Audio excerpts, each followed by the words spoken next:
تاریخ کے سب سے بڑے انسان، سب سے عظیم انسان محمد رسول اللہ صلی اللہ علیہ وسلم کی اللہ تعالیٰ کی ذات سے محبت کو دیکھیں تو ان کی زندگی تو اللہ کی محبت کا نمونہ تھی۔ وہ اس رب کی تلاش میں نکلے تھے جو جہانوں کا بادشاہ ہے، تو اللہ تعالیٰ نے اپنے فرشتے کو اسی غار میں بھیج دیا جب آپ پر پہلی وحی آئی۔ پھر کیسے پہلی وحی کے بعد جب فترۃ الوحی کا دور آیا تو آپ کے دل میں اللہ تعالیٰ کی محبت اتنا گھر کر چکی تھی کہ کبھی کسی پہاڑ پر چڑھ جاتے کہ اپنے آپ کو نیچے گرا دیں، اور آپ صلی اللہ علیہ وسلم کی محبت ایسی تھی کہ جو کہیں آپ کو چین نہیں لینے دیتی تھی۔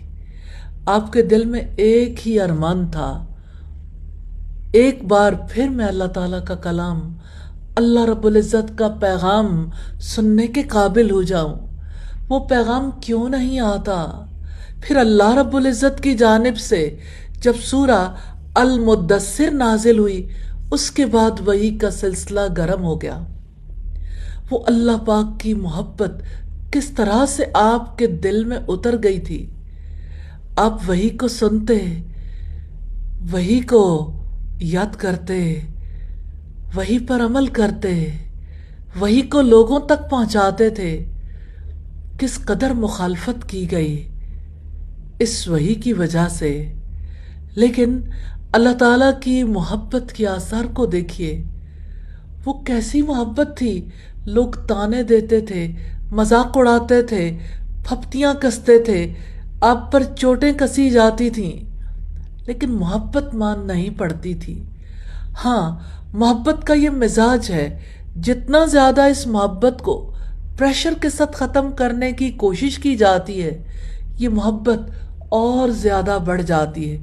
تو آپ صلی اللہ علیہ وسلم نے اعلانیہ اپنے رب عظیم کی بڑائی کا اظہار کیا، جیسا کہ آپ کو حکم دیا گیا وَرَبَّكَ فَكَبِّرْ، اور اپنے رب کی بڑائی بیان کرو، وَثِيَابَكَ فَطَهِّرْ، اور اپنے کپڑوں کو پاک رکھو، وَالرُّجْزَ فَاهْجُرْ، اور گندگی سے دور رہو۔ اپنے رب کی بڑائی بیان کرو، لیکن اس کے لیے کچھ تیاری کر لو۔ اپنے کپڑے پاک رکھو، پاکیزگی کے لیے، پیورٹی کے لیے کام کرنا ہے تو خود کو گندگی سے بچا لو، اس گندگی سے الگ ہو جاؤ جو گندگی پورے ماحول پر چھا گئی ہے۔ یہ شعوری پولوشن ہے، آج بھی تو ایسا ہی پولوشن ہے۔ کتنا نوائز ہے نا، کتنا شور ہے، اطمینان نہیں ہے۔ یہ نوائز کلچر تو جہنم کلچر ہے۔ کس کس چیز کا شور ہے؟ میوزک کا، اور کتنا زیادہ شور ہے انسانوں کے جھگڑوں کا۔ انسانوں کی عادات ایسی ہو گئیں جس کی وجہ سے لوگوں میں برداشت نہیں رہ گئی۔ بے صبری کا شور ہے، ایک دوسرے کی زندگی کی قدر و قیمت کی آگاہی نہیں ہے۔ ایسے ماحول میں جہاں اللہ تعالیٰ کی مخالفت کی جا رہی ہو، جہاں اللہ تعالیٰ کے احکامات کو پامال کیا جا رہا ہو، ایسے ماحول سے خود کو الگ کرنا کتنا ضروری ہے، چاہے وقتی طور پر ہو۔ نبی صلی اللہ علیہ وسلم نے اس کے لیے بہت محنت کی۔ آپ کی محبت ہمیں ابتدائی دور میں ہی رات کے کثیر حصے میں قیام کی صورت میں نظر آتی ہے۔ جب آپ اپنے رب کے آگے کھڑے ہوتے تھے تو اکثر آپ کے سینے سے ہنڈیا کے ابلنے جیسی آواز آتی، ایسی آواز آتی تھی جس کی وجہ سے سیدہ عائشہ بعض اوقات پریشان ہو جاتی تھی۔ آپ کی یہ محبت اس قدر شدید تھی، پاؤں پھٹ جاتے تھے، آپ کے پاؤں پر بہت سوجن، سویلنگ ہو جاتی تھی۔ جب سیدہ عائشہ صدیقہ رضی اللہ تعالی عنہ نے آپ سے کہا کہ اللہ کے رسول آپ کیوں اتنی مشقت برداشت کرتے ہیں؟ آپ کے تو سارے گناہ اللہ تعالیٰ نے معاف کر دیے، اللہ تعالیٰ نے آپ کو جنت کی خوشخبری نہیں دی ہوئی؟ آپ نے فرمایا، مغیرہ بن شعبہ کو یہ کہتے ہوئے سنا کہ نبی صلی اللہ علیہ وسلم اتنی دیر تک کھڑے ہو کر نماز پڑھتے رہتے کہ آپ کے قدم، یا یہ کہا کہ پنڈلیوں پر ورم آ جاتا۔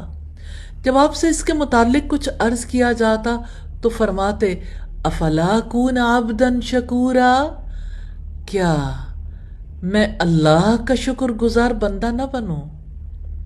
عبدن کے لفظ پر غور کریں۔ اب صلی اللہ علیہ وسلم اپنی حیثیت کو ہمیشہ یاد رکھتے تھے۔ اب اللہ تعالیٰ کی محبت میں کس طرح سے بھوک برداشت کرتے تھے، کیسے شیب ابی طالب میں آپ کے ساتھیوں نے بھی آپ کے ساتھ اتنی مشقت برداشت کی، لیکن کوئی رات ایسی نہیں تھی جب محبت کے وہ الفاظ جو وحی الہی کے تھے وہ خوبصورت آواز میں بلند نہ ہوتے ہوں۔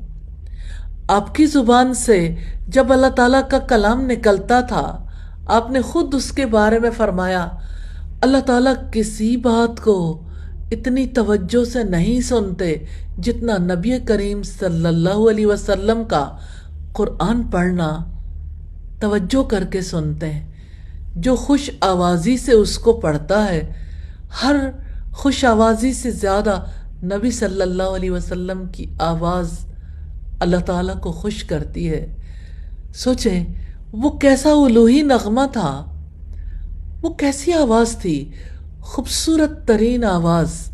کائنات کا بادشاہ سب سے زیادہ اس آواز کی طرف توجہ دیتا تھا، اور آپ کی محبت اتنی تھی، مکہ والوں نے جب انکار کیا، مکہ والے جس وقت اللہ رب العزت کی طرف متوجہ ہونے کے لیے تیار نہیں ہوئے تو آپ نے طائف میں جا کر ان لوگوں کو تلاش کرنا چاہا جو اس سے محبت کرنے لگ جائیں، جو اس کا پیغام پہنچانے والے بن جائیں، جو اللہ رب العالمین کے لیے خالص ہو جائیں۔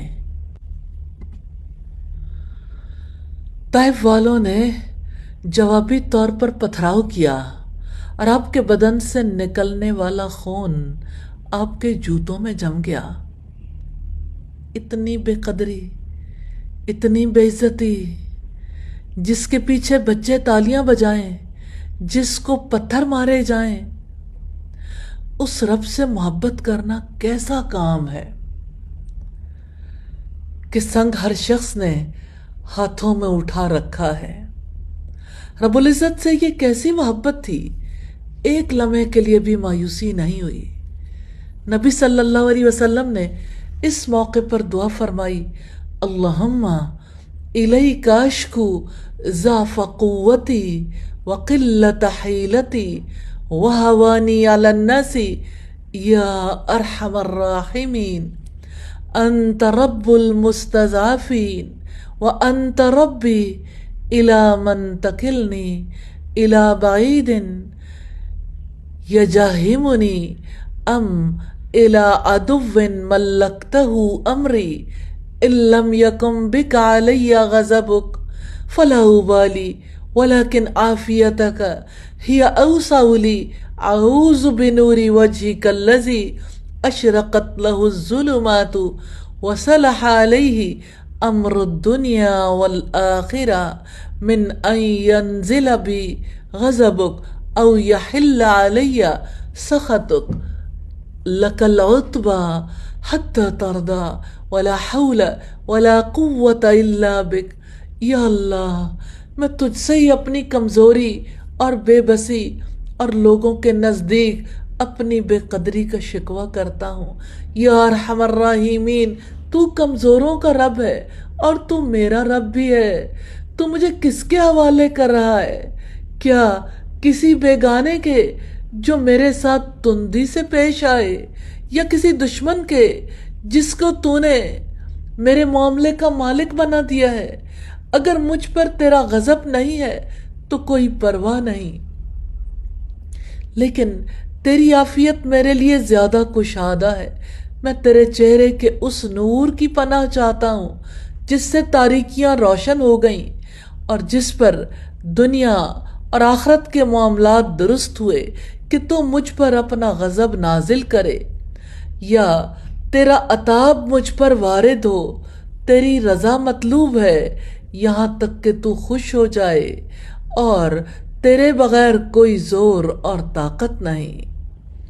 دعائے طائف سے ہمیں پتہ چلتا ہے کہ آپ صلی اللہ علیہ وسلم کس طرح سے اپنی بے قدری کو اپنے رب کے سامنے بیان کر رہے تھے، اور جب عذاب کا فرشتہ آپ کے پاس آیا کہ ان دونوں پہاڑوں کے درمیان رہنے والوں کو ملیاں میٹ کر دیں، تو آپ نے فرمایا ان کی نسلوں سے ایسے لوگ اٹھیں گے جو اللہ پاک سے محبت کرنے والے ہوں گے، جو ایک اللہ پر ایمان لانے والے ہوں گے۔ پھر جب آپ وہاں سے نکلے، سوچیں انسان کہیں رسپانس نہیں دے رہے، اور اس رب کی بات کرنا اور اس کا پیغام پہنچانا یہ آپ کے لیے فریضہ بھی تھا، لیکن آپ کی محبت بھی تھی۔ پھر آپ صلی اللہ علیہ وسلم نے جب واپسی کے سفر میں سورہ الرحمن کی تلاوت کی، آپ تصور کر سکتے ہیں پورا بدن دکھ رہا ہے، روح گھائل ہے۔ جب کسی کی ایسی بے قدری ہو، ایسی بے عزتی ہو، تو اس کی روح بھی کرچی کرچی ہوتی ہے، لیکن آپ کے دل میں اللہ تعالیٰ کی ایسی محبت بسی ہوئی تھی جس میں اور اضافہ ہوا۔ طائف سے لوٹے ہیں اور رحمان کی رحمتوں کو سورہ الرحمن کی صورت میں یاد کر رہے ہیں۔ دل سے نکلنے والی آواز ایسی تھی کہ جو جنات آسمان پر پہرے داروں سے بچ کر آئے تھے اور وہ تلاش کر رہے تھے کہ زمین پر ایسا کیا معاملہ ہو گیا جس کی وجہ سے آسمان پر اتنے کڑے پہرے ہیں، انہوں نے جب وہ آواز سنی، دل سے نکلنے والا وہ محبت بھرا نغمہ، وہ محبت بھرا کلام سنا، تو جنات بھی متاثر ہو گئے۔ ہاں، دل سے جو بات نکلتی ہے اثر رکھتی ہے، پر نہیں مگر طاقت پرواز رکھتی ہے۔ محبت اپنا اثر ضرور چھوڑتی ہے، اور آپ تصور کریں انسان سنگ دل تھے اور جنات پر کیسا اثر ہو گیا، جنات تو متاثر ہو گئے۔ پھر آپ واپس آئے تو مکہ والوں نے اپنے مظالم میں اور زیادہ شدت اختیار کر لی۔ پھر اللہ پاک نے یثرب سے ٹھنڈی ہوائیں بھیج دیں، محبت ہے نا۔ پھر یثرب والے آپ سے معاہدہ کرنے لگ گئے، پہلا معاہدہ ہوا، پھر دوسرے معاہدے کا وقت آیا، اور اسی دوران آپ کو آسمانی سفر کروایا گیا۔ جہانوں کے بادشاہ نے آپ کو 7 آسمانوں سے اوپر بلایا۔ زمین کے باشندوں میں سے کوئی ایک باشندہ ایسا نہیں جسے اللہ پاک نے اپنے پاس بلوایا ہو۔ وہی تو بہت سوں کے پاس آئی، لیکن آسمان پر اللہ تعالیٰ کے حضور آنا صرف ایک ہستی کے لیے ممکن بنایا گیا۔ اس سے ہمیں پتہ چلتا ہے کہ رسول اللہ صلی اللہ علیہ وسلم کے دل میں اللہ تعالیٰ کی کتنی گہری محبت تھی، کتنی والہیت تھی۔ جب آپ صلی اللہ علیہ وسلم آسمانی سفر کر کے آئے تو لوگوں نے پھر مذاق اڑایا۔ ابو جہل نے کہا، سب لوگوں کو سنا دو تمہارے ساتھ کیا بیتی تھی۔ تو آپ نے بیت المقدس سے آنے کے سارے واقعات سنائے۔ کہنے لگے، نشانی بتا دو، اتنا فاصلہ اتنی جلدی تو طے نہیں ہو سکتا، 1 مہینے کی مسافت ہے۔ آپ نے فرمایا، ایک قافلہ ایسا ہے جسے میں نے راستے میں دیکھا تھا، وہ اتنی دیر بعد آپ کے پاس پہنچ جائے گا۔ کہنے لگے، ٹھیک ہے، جب وہ قافلہ آئے گا پھر آپ سے بات کریں گے۔ پھر قافلہ واپس پہنچا، نشانی تو مل گئی، لیکن پھر بھی ان کے دل جو اندھیروں میں گم تھے اپنے رب کو پہچان نہیں پائے۔